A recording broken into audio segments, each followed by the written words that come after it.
ہوئے نامور بے نشاں کیسے کیسے، زمیں کھا گئی نوجواں کیسے کیسے، جگہ جی لگانے کی دنیا نہیں ہے، یہ عبرت کی جا ہے تماشا نہیں ہے، جگہ جی لگانے کی دنیا نہیں ہے، یہ عبرت کی جا ہے تماشا نہیں ہے۔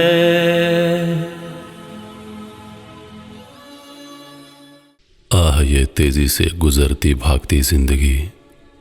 ہمیں دھکیل کر قبر کی طرف لے جا رہی ہے، اور ہر گزرتی رات میں ایک پیغام چھپا ہے کہ آنے والی آفت قیامت بہت نزدیک ہے، اور اس سے پہلے قبر کی رات بھی ہر حال میں گزارنی ہے۔ قدیم بادشاہوں میں رواج تھا کہ ایک افسر ان کو ہر صبح و شام موت یاد دلایا کرتا تھا۔ جب بادشاہ شاہ جہان کی تاج پوشی ہو رہی تھی، راگ رنگ ناچ گانے راجے مہاراجے، خوبصورت لونڈیاں سپاہ لشکر سب موجود تھے، خزانے لوٹائے جا رہے تھے، سب لوگ دعا کر رہے تھے، فقراء گدا مدا سرائی میں مصروف تھے، شعراء قصیدے لکھ رہے تھے، انتظام و اہتمام دربار عام و صبح و شام جاری تھا، شاندار چمکدار موتیوں والا تاج سر پر تھا، آفرین مبارکبادی کے پیغامات اطلاعات لگاتار مل رہے تھے، خوشی و مسرت شادمانی میں ہر شخص باغ و بہار تھا۔ اچانک ایک فقیر نے بلند آواز سے کہا، بادشاہ سلامت، اتنی خوشی کا اظہار کرو جتنی خوشی رہ سکے، کل یہ تاج اتارا جائے گا،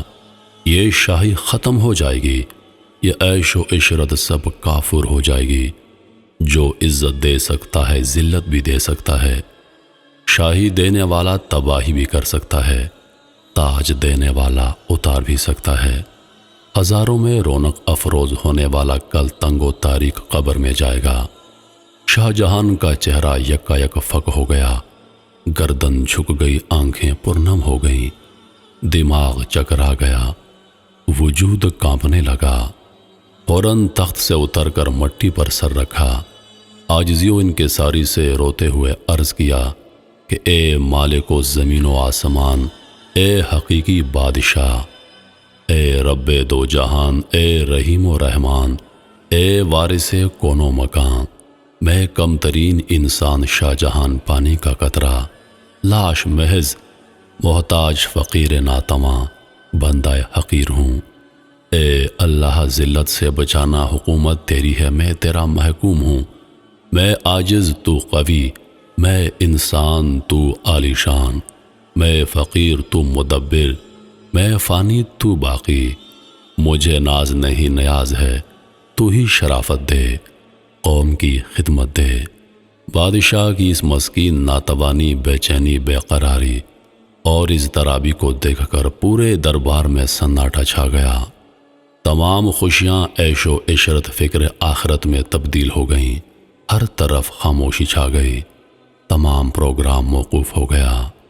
زندگی اور موت کی کشمکش ابتدا سے چلی آ رہی ہے۔ زندگی نے دعویٰ کیا کہ اس دنیا میں ہمیشہ رہوں گی، موت نے اس کو باطل کر کے دکھایا۔ کشمکش ہوتی رہی دن رات مرگ و زیست میں، انتہا میں موت جیتی اور ہاری زندگی۔ زندگی میں انسان نے مکان بنایا، کارخانے بنائے، دکانیں بنائیں، میلے لگائیں، باغات لگائے، کوٹھیاں ایئر کنڈیشن تیار کیے، محل بنائے، آرائش و زیبائش کے سامان تیار کیے، بناوٹ سجاوٹ سچ دج دکھایا، قلعے تیار کیے اور حفاظتی جنگلے لگائے، مگر جب موت نے ڈیرا ڈالا، اجاڑ کے رکھ دیا۔ رہنے والے مکین چلے گئے، گاہک آئے، دکاندار روانہ ہو چکے تھے، بیوی تھی مگر بیوہ، بچے تھے مگر بے سہارا، ہنستے گھر غمزدہ ہو گئے، خوشی غمی میں تبدیل ہو گئی، آبادی بربادی میں تبدیل ہو گئی، خانہ سرسبز و شاداب خراب ہو گیا۔ اللہ اللہ، کتنا ہولناک منظر ہے، نومولود چیخ رہا ہے مگر دودھ پلانے والی شفیق ماں دنیا سے چل بسی۔ حضرت ابن منبہ رحمۃ اللہ علیہ فرماتے ہیں، ایک مرتبہ ملک الموت ایک بہت بڑے جابر ظالم کی روح قبض کر کے جا رہے تھے۔ فرشتوں نے ان سے پوچھا کہ تم نے ہمیشہ جانیں قبض کی، کبھی کسی پر رحم بھی آیا کیا؟ انہوں نے کہا کہ مجھے سب سے زیادہ ترس اس عورت پر آیا جو جنگل میں بالکل تنہا تھی۔ جو ہی اس کا بچہ پیدا ہوا، مجھے اس عورت کی جان قبض کرنے کا حکم ہوا۔ مجھے اس بچے کی تنہائی پر بڑا ترس آیا کہ جنگل میں جہاں کوئی دوسرا نہیں ہے، اس بچے کا کیا بنے گا؟ فرشتوں نے کہا، یہ ظالم جس کی روح تم لے جا رہے ہو وہی بچہ ہے۔ ملک الموت حیران ہو گئے، کہنے لگے، مولا تو پاک ہے، بڑا مہربان ہے، جو چاہتا ہے کرتا ہے۔ اس کے برعکس دودھ بہہ رہا ہے، مگر پینے والا قبر کے اندر چلا گیا۔ ہاں بادشاہوں کے محلات مضبوط ہیں، قلعے موجود ہیں، مگر اب وہ کھنڈر ہیں، خالی ہیں، یادگاریں ہیں، آثار قدیمہ ہیں، عبرت گاہیں ہیں۔ تخت ہے، تخت نشین نظر نہیں آتا۔ آرام کرسیاں موجود ہیں، مگر کرسی نشین موجود نہیں۔ گاؤ تکیے رہ گئے، مگر ٹیک لگا کر آرام کرنے والے چلے گئے۔ اس جہان فانی میں بڑے بڑے لوگ آئے، بدکار آئے، باوقار آئے، انبیاء، اولیاء، صلحاء، امراء، عقلاء، فصحاء، طاقتور، بہادر، پہلوان آئے، نوجوان آئے، بادشاہ آئے، وزیر آئے، نازنین معجبین آئے، سپاہ سالار آئے، شاہ سوار آئے، سردار آئے، مالدار، نیکوکار، بدکار، تندرست آئے، لاچار آئے، مگر سب چند دنوں کے مہمان تھے۔ کیسے ہی ذیشان تھے، بہادر تھے، پہلوان تھے۔ موت نے کسی کو نہ چھوڑا، مغرور کا غرور توڑا، دولت میں قارون، تکبر میں فرعون، ظلم میں ہلاکو، شہزوری میں رستم، خوبصورتی میں یوسف، صبر میں ایوب، درازی عمر میں نوح، جلالی میں موسیٰ، عدالت میں عمر، صداقت میں صدیق، سخاوت میں عثمان، شجاعت میں علی، شہادت میں حمزہ و حسین، فصاحت میں سبحان، عدل و انصاف میں نوشیروان، حکمت میں لقمان، جود میں حاتم،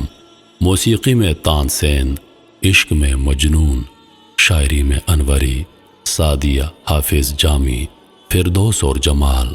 خاموشی میں زکریا، گریہ میں یعقوب، رضا جوئی میں ابراہیم، ادب میں اسماعیل، ذہانت میں فیض، حکومت میں سلیمان، فلسفہ میں غزالی، تفسیر میں محمود آلوسی، حدیث میں بخاری، دعوت میں نوح، خون ریزی میں چنگیز خان، فقہ میں امام ابو حنیفہ، خوش الحانی میں داؤد، سیاحت میں ابن بطوطہ، فتح میں سکندر اعظم، شہادت و صبر میں امام حسین، تصنیف و واس میں مولانا اشرف علی تھانوی، سیاست میں مولانا عبید اللہ سندھی، میدان خطابت میں حضرت سید عطا اللہ شاہ بخاری۔ اگر دنیا میں کوئی باقی نہیں رہا، دنیا رہ جانے والی، جبکہ یہاں پر بسنے والے چلے جانے والے ہیں۔ قبر کی پہلی رات کتنی ہولناک ہوگی جب ہم سے دنیا میں رہنے کے بارے میں پوچھا جائے گا۔ کہتے ہیں کہ جب قبر میں سوال ہوگا کہ دنیا میں کتنا عرصہ رہ کر آئے ہو، تو انسان کا جواب ہوگا کہ 2-4 دن یا اس سے بھی کم، کیونکہ محترم ناظرین، اس دنیا کے 70 سال اور اس دنیا کا 1 دن بنتا ہے، تو اس لحاظ سے انسان کا جواب ہوگا کہ 2-4 دن یا پھر اس سے بھی کم۔ محترم ناظرین، مختصر زندگی ہے، قبر کے مراحل درپیش ہیں۔ قبر میں جانا ہے، قبر میں اپنے اعمال کا جواب دینا ہے۔ جب ہم سے پوچھا جائے گا کہ دنیا میں کیا کر کے آئے ہو، کتنی نیکیاں کما کر آئے ہو، کتنی برائیاں کر کے آئے ہو، کیا جواب دیں گے؟